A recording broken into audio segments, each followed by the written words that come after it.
എന്നെ വളരെയധികം അലട്ടാറുള്ള മറ്റു പ്രശ്നമാണ്. എന്നെ അലട്ടുന്നത് എന്തുകൊണ്ടാണെന്ന് വെച്ചാൽ, ബാലസോർ ട്രെയിൻ ആക്സിഡൻറ്റ് ഓർമ്മിക്കുന്നുണ്ട്. 2023 അത് കഴിഞ്ഞപ്പോൾ ഈ അടുത്ത ഡാർജിലിങ്ങിലുണ്ടായ ട്രെയിൻ ആക്സിഡൻറ്റും ലോക്കോ പൈലറ്റ് ഇല്ലാതെ തന്നെ എത്രയോ കിലോമീറ്റർ ട്രെയിൻ ഓടിയ, അതായത് ഗുഡ്സ് ട്രെയിൻ ഓടിയ ചരിത്രം നമുക്ക് അറിയാം. ഈ 23-നും 24-നും ഇടയ്ക്കുള്ള കാലഘട്ടത്തിലാണ്. അതുപോലെ വളരെ ഫ്രീക്വൻ്റ് ആയിട്ടാണ് ഗുഡ്സ് ട്രെയിൻ ട്രാജഡി ആണെങ്കിലും അല്ലാത്ത പാസഞ്ചർ ട്രെയിൻ ട്രാജഡി ആണെങ്കിലും ഉണ്ടായിക്കൊണ്ടിരിക്കുന്നത്.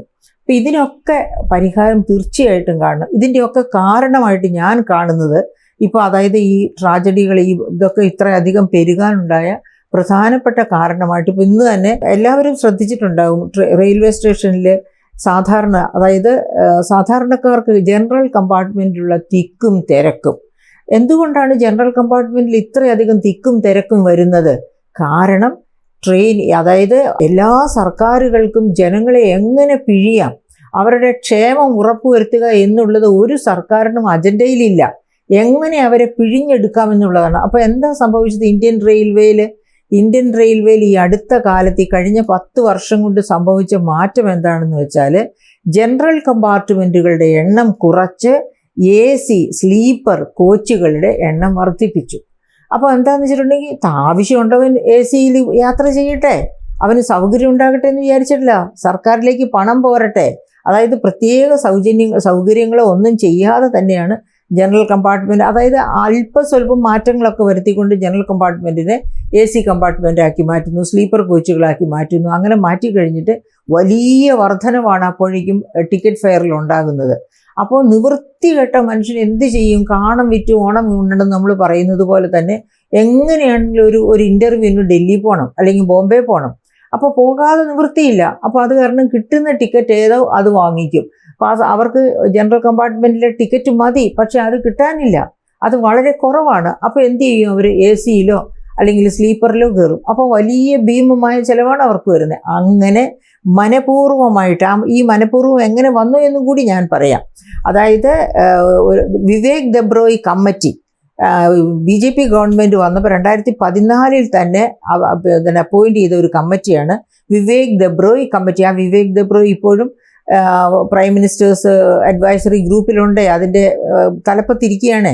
അപ്പോൾ ഈ വിവേക് ദെബ്രോയ് കമ്മിറ്റി വന്നപ്പോഴാണ് റെയിൽവേയെ കൂടുതൽ ലാഭകരമാക്കി തീർക്കാൻ കുറേ നിർദ്ദേശങ്ങൾ, റെയിൽവേ ബജറ്റ് നിർത്തിക്കളഞ്ഞു. നെക്സ്റ്റ് ഇയറിൽ മുതൽ റെയിൽവേ ബജറ്റ് ഇല്ല. പിന്നെ അതുപോലെ തന്നെ അതിന് മുൻപുണ്ടായിരുന്ന കമ്മിറ്റി, UPA ഗവൺമെൻറ്റിൻ്റെ ഭരണകാലത്തുണ്ടായിരുന്ന ഒരു കാക്കോദ്കർ കമ്മിറ്റി, മമതാ ബാനർജി റെയിൽ മന്ത്രി ആയിരുന്നപ്പോൾ, കേന്ദ്ര റെയിൽവേ മന്ത്രി ആയിരുന്നപ്പോൾ അപ്പോയിൻ്റ് ചെയ്ത കാക്കോദ്കർ കമ്മിറ്റി.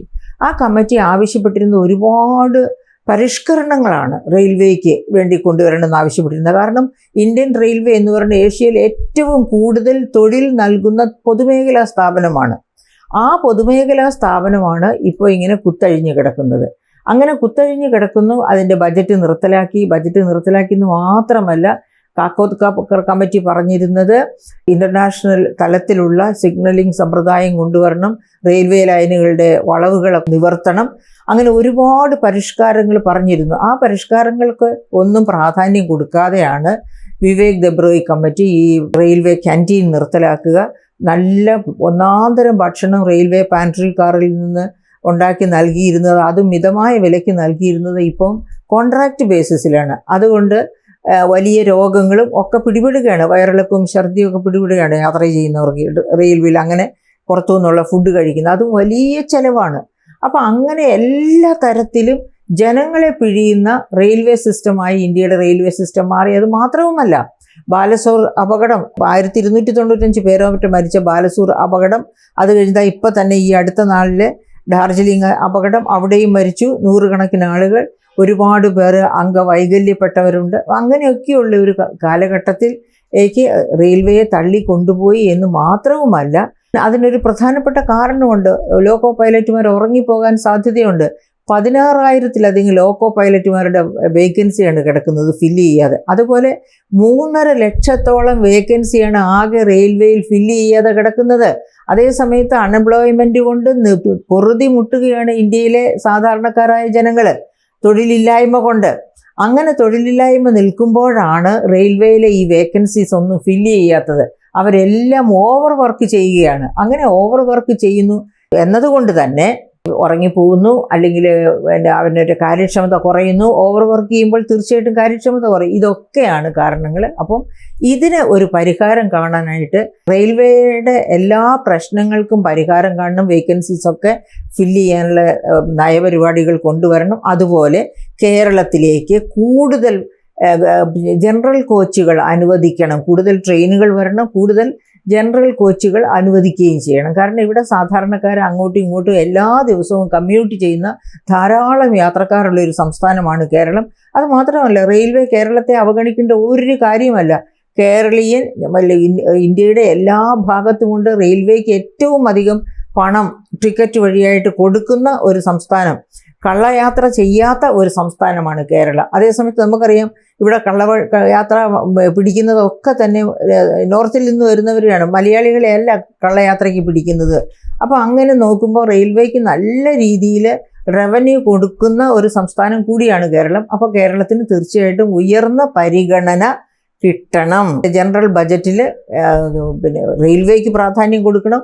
ഈ വേക്കൻസീസൊക്കെ ഫില്ല് ചെയ്യാനുള്ള പരിപാടി വേണം. ലോക്കോ പൈലറ്റ്സിൻ്റെ വേക്കൻസീസ് ഫില്ല് ചെയ്യണം. അതോടൊപ്പം തന്നെ കേരളത്തിലേക്ക് വേണ്ട ജനറൽ കമ്പാർട്ട്മെൻറ്റ്സ് എണ്ണം ഒരുപാട് വർദ്ധിപ്പിക്കണം.